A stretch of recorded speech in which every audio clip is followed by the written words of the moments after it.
नमस्कार बच्चों, मैं Kanhaiya Yadav CBS classes for social science में आपका स्वागत करता हूं। आज की वीडियो के अंतर्गत हम लोग कक्षा 9 के सामाजिक विज्ञान में भूगोल खंड के अंतर्गत छठे लेसन जिसका नाम है जनसंख्या के भाग 4 का अध्ययन करेंगे।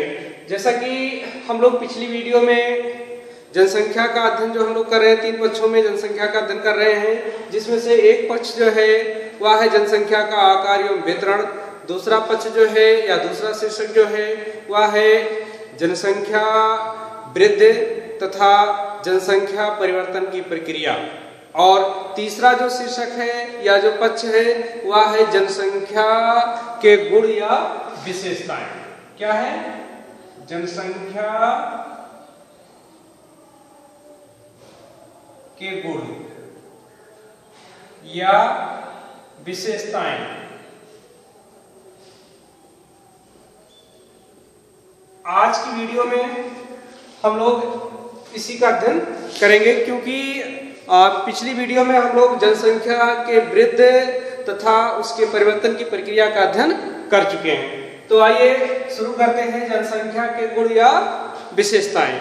जनसंख्या के गुण या विशेषताओं के अंतर्गत हम निम्नलिखित बातों का अध्ययन करेंगे या निम्नलिखित बातों पर फोकस डालेंगे, जिसमें पहला जो है वह है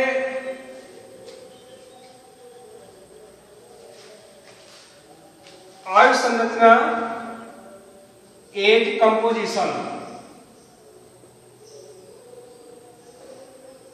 दूसरा जो है वह है लिंगानुपात, सेक्स रेशियो। तीसरा जो है वह है साक्षरता दर, लिटरेसी रेट।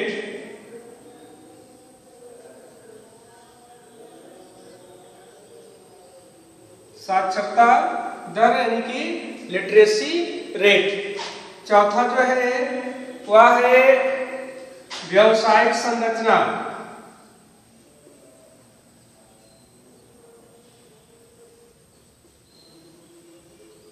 व्यावसायिक संरचना। और पांचवा जो है वह है स्वास्थ्य। तो जनसंख्या के गुण या विशेषताओं का अध्ययन हम लोग इन निम्नलिखित 5 शीर्षकों के अंतर्गत करेंगे। देखिए, जनसंख्या का अध्ययन करते समय उसके गुण का अध्ययन करना काफी जरूरी होता है, क्योंकि केवल किसी राष्ट्र में, किसी देश में, किसी समाज में जनसंख्या की भीड़ लगने से ही वह राष्ट्र, वह देश सक्षम नहीं माना जाता है, संपन्न नहीं माना जाता है, बल्कि किसी देश या किसी राष्ट्र या किसी समाज की जो जनसंख्या है उसकी गुणवत्ता क्या है, उस देश का विकास इस पर निर्भर करता है। किस पर? उसकी गुणवत्ता पर, कि उस देश के लोगों की आयु संरचना क्या है, उस देश के लोगों का लिंगानुपात क्या है, साक्षरता दर कैसी है, व्यवसायिक संरचना कैसा है, स्वास्थ्य कैसा है। इसके अकॉर्डिंग उस देश की सामाजिक, आर्थिक, राजनीतिक आदि स्थिति का पता चलता है। इसलिए जनसंख्या का अध्ययन करते समय जनसंख्या के गुण या विशेषताओं के बारे में जानकारी प्राप्त करना आवश्यक माना जाता है। तो आइए शुरू करते हैं इस क्रम में। सबसे पहले हम लोग आयु संरचना के बारे में देखिए। आयु संरचना क्या होता है? व्यवसाय के आधार पर, कार्य के आधार पर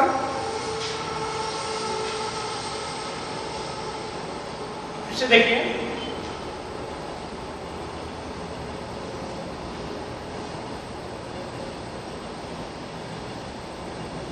व्यवसाय की दृष्टि से या कार्य क्षमता की दृष्टि से या कार्यशील जनसंख्या की दृष्टि से आयु के आधार पर जनसंख्या को बांटना आयु संरचना कहलाता है। आयु के आधार पर आयु संरचना को 3 भागों में बांटा जा सकता है। नंबर 1 बच्चे, 0 से 14 वर्ष के लोग, यानी 0 से 14 वर्ष यानी कि बच्चे,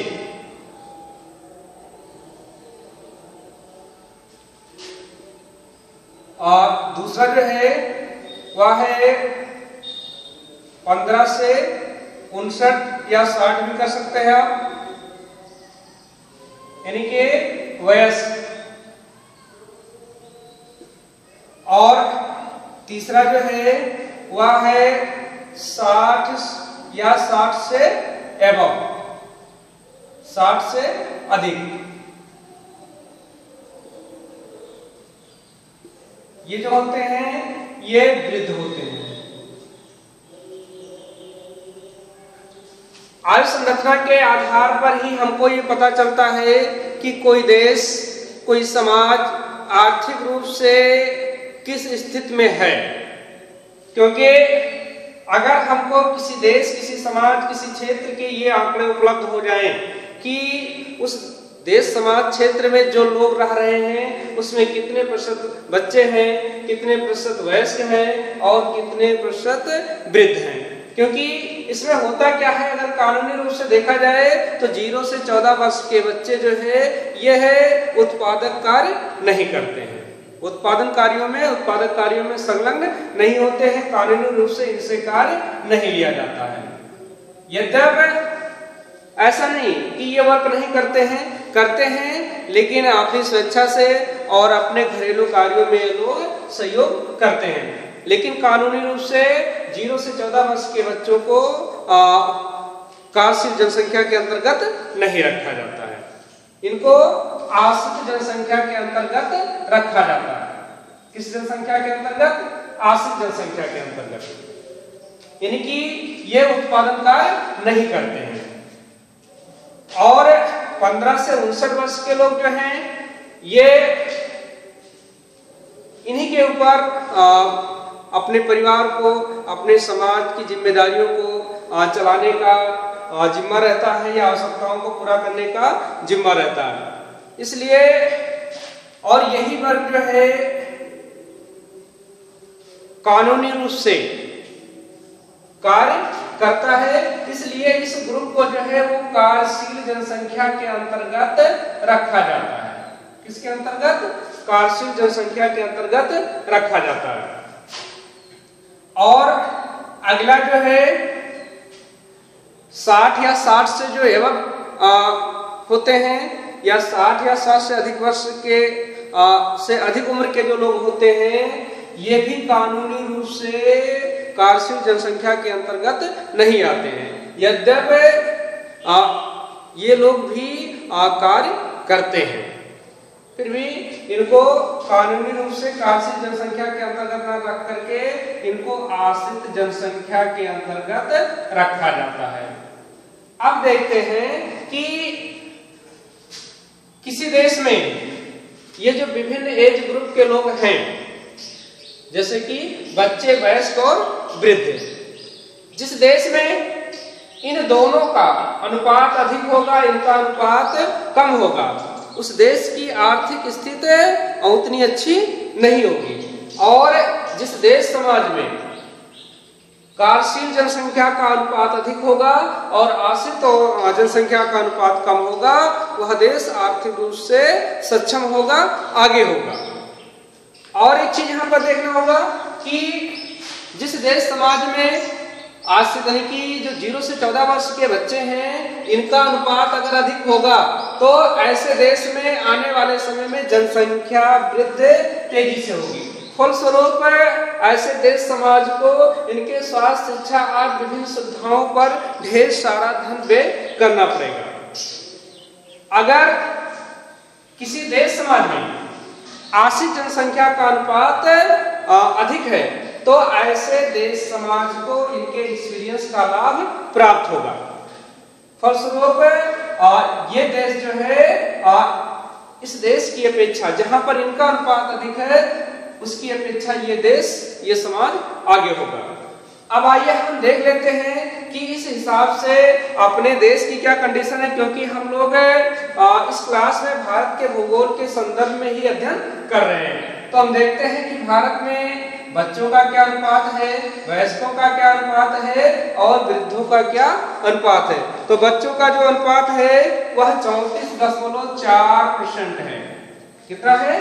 34.4%। वयस्कों का जो अनुपात है वह 58.7 है, 58.7। और वृद्धों का जो अनुपात है वो 6.9 है।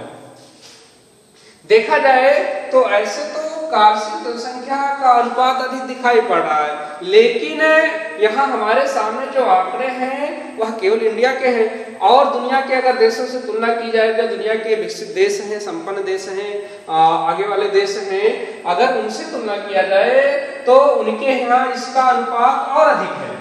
जबकि 0 से 14 वर्ष के बच्चों का अनुपात जो है वह कम है। फलस्वरूप वो देश आगे हैं, लेकिन अपने देश में 0 से 14 वर्ष के बच्चों का अनुपात अधिक है या आयु वर्ग का अनुपात अधिक है। फलस्वरूप ऐसी स्थिति में आने वाले समय में हमारे देश की जनसंख्या और भी तेजी से बढ़ेगी। हमारे यहाँ वयस्कों का जो अनुपात है वह 6.9 है, जो कि विकसित देशों की तुलना में कम है। फलस्वरूप हमारे यहाँ जो वयस्क हैं इनके अनुभव का लाभ हमको कम मिल पाता है, क्योंकि देखा जाए तो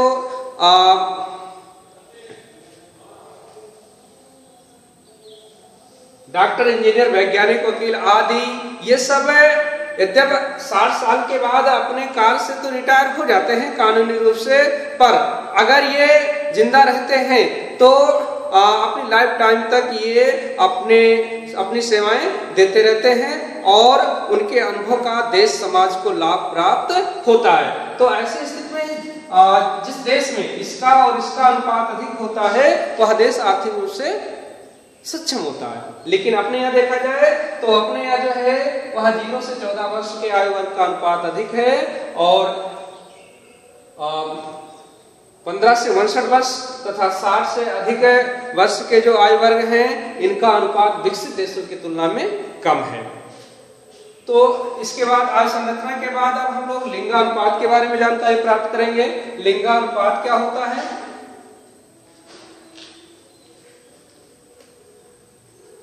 देखिए, जनसंख्या का अध्ययन करते समय, जनसंख्या की गुणवत्ता का अध्ययन करते समय सेक्स रेशियो का जानना जरूरी होता है, इसका अध्ययन करना जरूरी होता है, लिंगानुपात का अध्ययन करना जरूरी होता है। क्योंकि लिंगानुपात से हमको किसी देश की सामाजिक, आर्थिक, राजनीतिक स्थिति का पता चलता है। हमको ये पता चलता है कि उस देश में, उस समाज में स्त्रियों की दशा कैसी है। देखिए, सबसे पहले हम जानेंगे कि लिंगानुपात किसे कहते हैं। तो लिंगानुपात की एक बहुत सरल ही परिभाषा है, सरल सी परिभाषा है कि प्रति 1000 पुरुषों के पीछे स्त्रियों की संख्या को लिंगानुपात कहा जाता है। प्रति 1000 पुरुषों के पीछे स्त्रियों की संख्या को लिंगानुपात कहा जाता है। जहां पर स्त्रियों या लिंगानुपात अनुकूल है, यानी कि स्त्रियों की संख्या पुरुषों के बराबर है या पुरुषों से अधिक है, इससे स्पष्ट होता है कि वह देश, वह समाज आर्थिक, सामाजिक रूप से काफी आगे है। क्योंकि जिस देश समाज में लिंगानुपात कम होता है या लिंगानुपात प्रतिकूल होता है, उस समाज में लिंगानुपात प्रतिकूल होने के कई कारण होते हैं, जिसमें से एक प्रमुख कारण जो होता है वह होता है महिलाओं या स्त्रियों के प्रति भेदभाव। और जिस देश समाज में महिलाओं, स्त्रियों के प्रति भेदभाव किया जाता है वह देश, वह समाज अपनी जनसंख्या की कुल क्षमता का उपयोग नहीं कर पाता है। क्योंकि देखा जाए तो समाज में या देश में लगभग 45 से 50% जो है वो महिलाएं होती हैं, लेकिन भेदभाव आदि होने की वजह से उन महिलाओं को घर की चारदीवारी में कैद रखा जाता है और उनसे उनकी क्षमताओं का उपयोग नहीं करवाया जाता है। फलस्वरूप वह देश जो है वह पीछे रह जाता है। अगर किसी देश किसी समाज का लिंगानुपात अनुकूल है तो इससे पता चलता है कि उस देश समाज के लोगों की महिलाओं के प्रति सोच कैसी है, सोच अच्छी है। और सोच अच्छी यानी कि भेदभाव नहीं किया जाता है, यानी कि महिलाओं को भी पुरुषों की भांति शिक्षा, स्वास्थ्य आदि सुविधाएं प्राप्त होती हैं, व्यवसायिक आदि कार्यों में छूट प्राप्त है। तो ऐसी स्थिति में वह देश व समाज अपनी जनसंख्या की पूर्ण क्षमता का उपयोग करता है तथा आगे बढ़ता है। तो इस हिसाब से देखा जाए तो भारत की कंडीशन क्या है, भारत में लिंगानुपात क्या है। तो देखिए 2011 की जनगणना के अनुसार देखा जाए तो भारत का लिंगानुपात जो है वह 942 है। कितना है? 942 है, जो कि प्रतिकूल है, यानी कि अभी भी 58 स्त्रियों की कमी है। पिछले कुछ साल के आंकड़ों पर नजर डालें तो भारत में लिंगानुपात स्वतंत्रता के बाद जो है घटा है। आपकी किताब में तालिका दे रखा है, आप उस तालिका का अवलोकन करेंगे तो आप पाएंगे कि 1951 में लिंगानुपात जो रहा वो 946 रहा। कितना रहा? 946 रहा।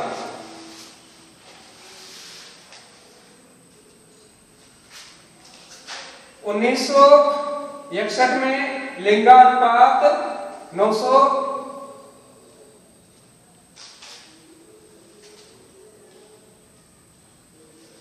941 रहा। 1971 में 930 रहा। 1981 में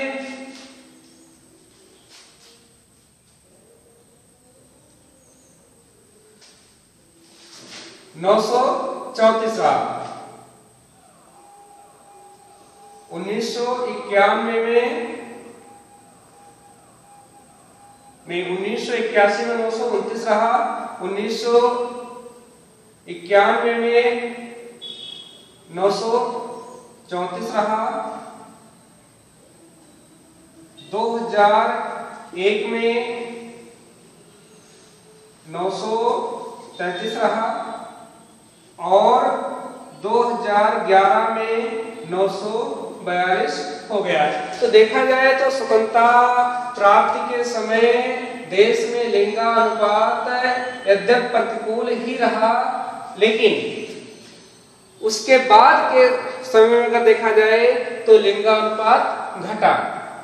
लेकिन फिर शिक्षा का प्रचार प्रसार होने से, आर्थिक स्थिति में सुधार होने से तथा महिलाओं की सामाजिक आर्थिक स्थिति आदि पर सुधार करने के लिए अधिक से अधिक ध्यान दिए जाने की वजह से धीरे धीरे लिंगानुपात फिर बढ़ रहा है। लेकिन अभी भी 2011 की जनगणना के अनुसार जो है वह लिंगानुपात अनुकूल नहीं है। इसके कई वजह हो सकते हैं, इसके कई कारण हो सकते हैं, जिसमें से सबसे प्रमुख कारण जो है वह है महिलाओं के प्रति भेदभाव।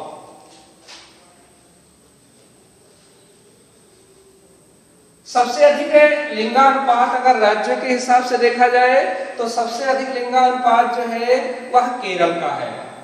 केरल में लिंगानुपात जो है वह 1084 है, यानी कि 1000 पुरुषों के पीछे 1084 स्त्रियां हैं। सबसे कम लिंगानुपात अगर देखा जाए तो वह राज्यों के हिसाब से देखा जाए तो वह हरियाणा का है।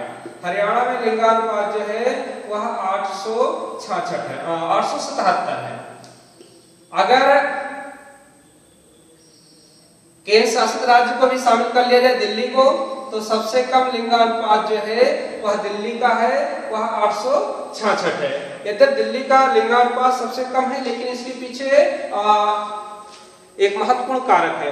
वो महत्वपूर्ण कारक क्या है कि दिल्ली जो है वह हमारी प्रशासनिक राजधानी है और प्रशासनिक राजधानी के होने के साथ साथ शिक्षा, उद्योग और अन्य प्रकार की आर्थिक गतिविधियों का केंद्र है, जिससे रोजगार आज की तलाश में ग्रामीण क्षेत्रों से लोग पलायन करते हैं। और पलायन में अधिकतर जो अगर लिंग के हिसाब से देखा जाए तो अधिकतर पलायन जो होता है वह पुरुषों का होता है, महिलाओं का पलायन कम होता है। तो ऐसी स्थिति में दिल्ली में लिंगानुपात कम पाया जाता है। लेकिन हरियाणा का देखा जाए तो हरियाणा में लिंगानुपात सबसे कम है। इसके भी कई फैक्टर हैं, कई कारक हैं।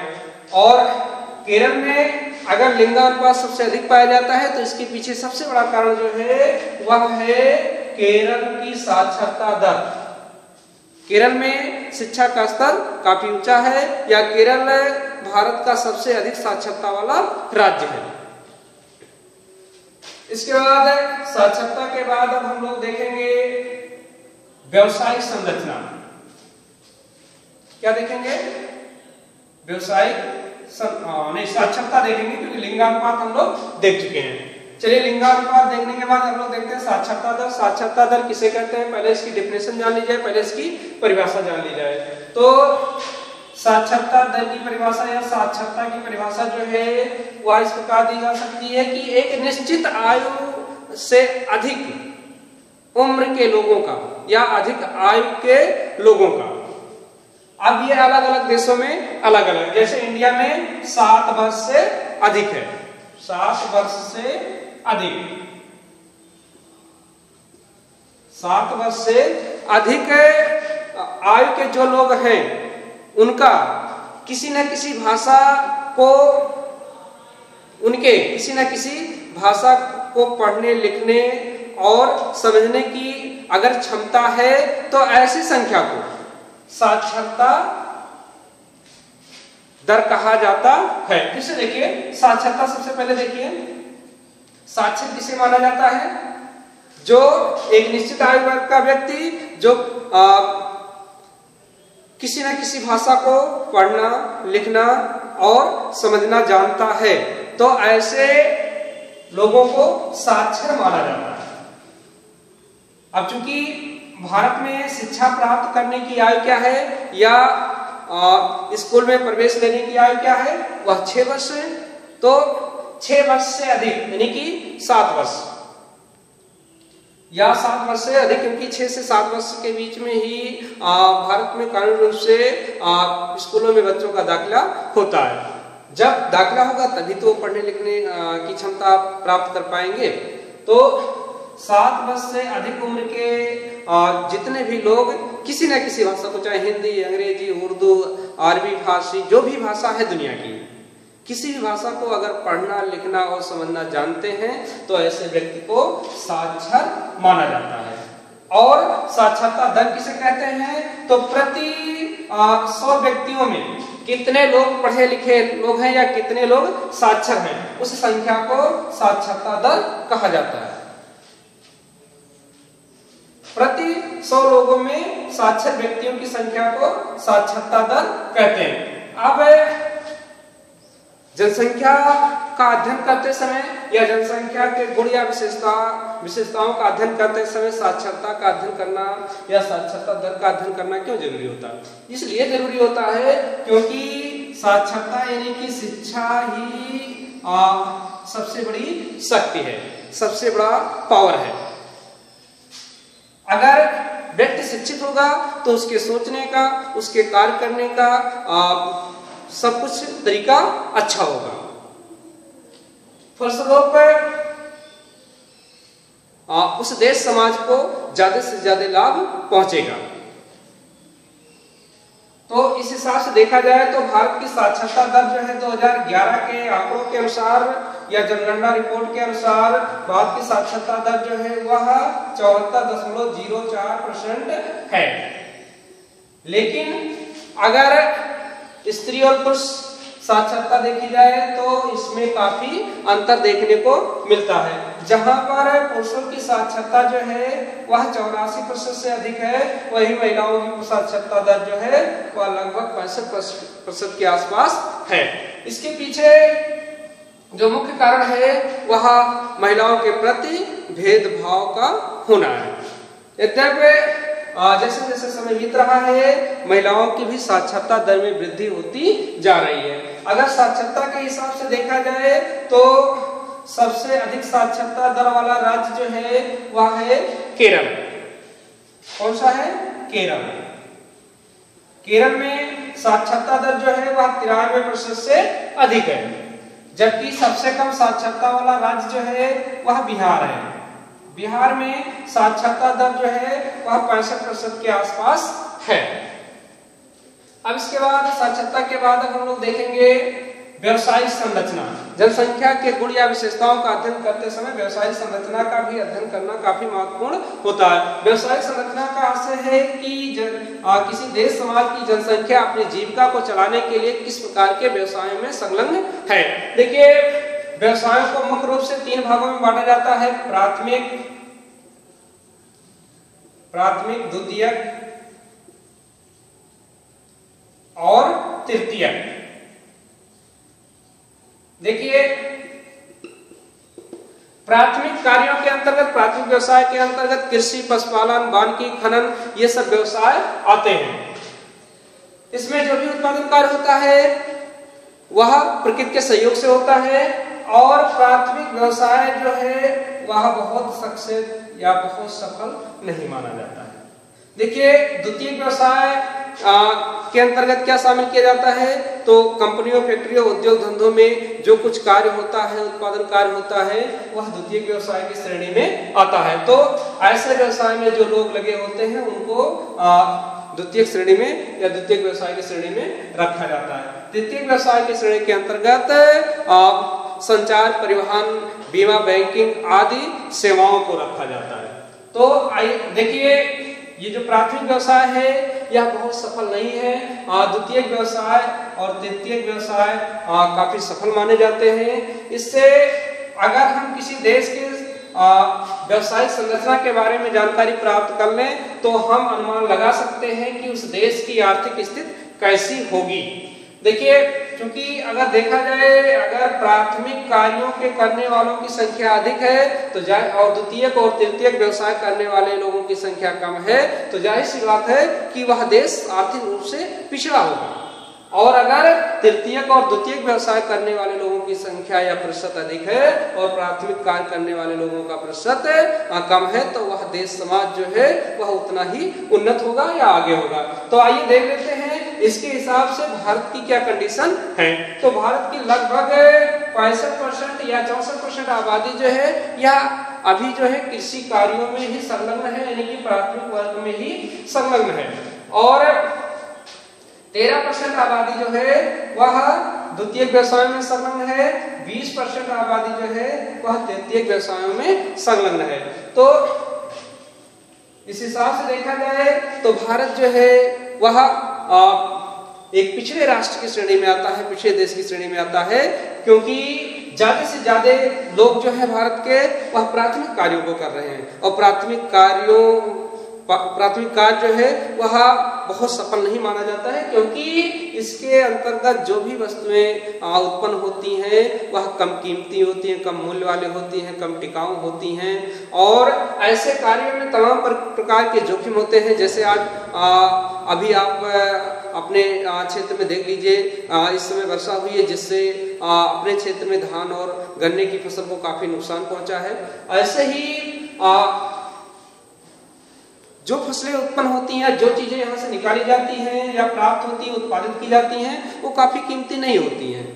जबकि द्वितीय और तृतीय की जो द्वितीय व्यवसाय की जो वस्तुएं होती हैं वह टिकाऊ होती हैं और कीमती होती हैं। फलस्वरूप जो है यहाँ नुकसान होने के चांसेस कम रहते हैं, यहाँ पर ज्यादा से ज्यादा लाभ प्राप्त होता है और तृतीय क्षेत्र में सबसे ज्यादा लाभ प्राप्त होता है। तो इस हिसाब से देखा जाए तो भारत की स्थिति बहुत अच्छी नहीं है। अब हम लोग देखते हैं स्वास्थ्य को।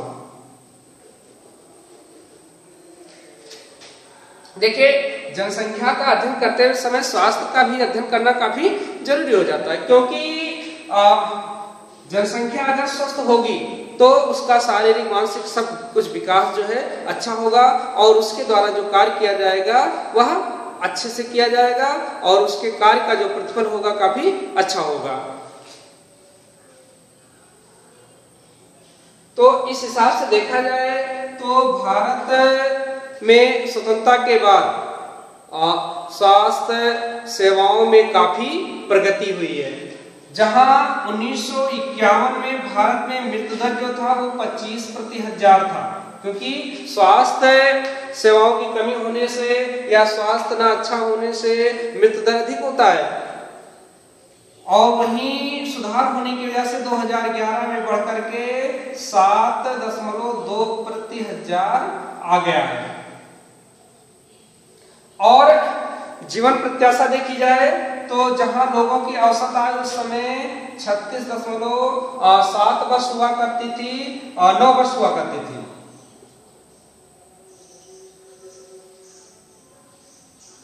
कब? 1951 में। वहीं 2011 में बढ़कर के कितना हो गया है? 67.9%। तो इस हिसाब से देखा जाए तो भारत में स्वतंत्रता के बाद जो है स्वास्थ्य की स्थिति में, स्वास्थ्य सेवाओं में काफी सुधार हुआ है। फिर भी देश के एक बहुत बड़े भाग को आज भी स्वच्छ पेयजल, स्वास्थ्य सेवाएं, चिकित्सा सेवाएं आदि सुविधाओं की कमी है। तो आज की वीडियो में बस इतना ही। मिलते हैं कल की वीडियो में।